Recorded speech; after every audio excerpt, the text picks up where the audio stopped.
Alors,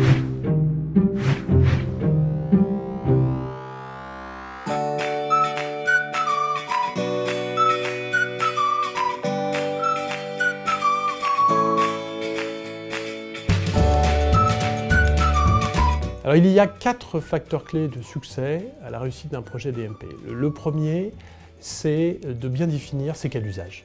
Qu'est-ce qu'on va faire avec la DMP? Est-ce qu'on va faire simplement de l'acquisition de nouvelles données? Ou est-ce qu'on va s'en servir pour un meilleur retargeting, notamment une reprise de paniers d'achat abandonnés? La proposition de valeur de la DMP Teradata, c'est justement d'être agnostique sur ce point-là et de pouvoir à la fois se servir de notre DMP pour l'acquisition, mais aussi pour le retargeting et la fidélisation.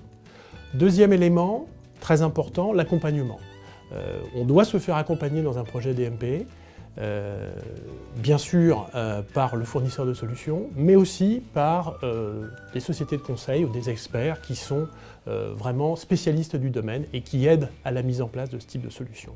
Troisième élément, vraiment pratiquer du test and learn, je dirais. C'est-à-dire, on apprend un petit peu en avançant. La DMP va collecter beaucoup d'informations, je l'ai dit tout à l'heure, assez vite. Et finalement, cette information va tout de suite donner des indications sur le pilotage d'une meilleure acquisition, d'un meilleur ciblage et finalement d'une meilleure individualisation de l'interaction avec les clients. Enfin, le quatrième facteur, c'est de ne pas cantonner la DMP à simplement une stratégie d'acquisition, mais également s'en servir comme un levier de fidélisation, notamment en l'associant à la gestion de campagne.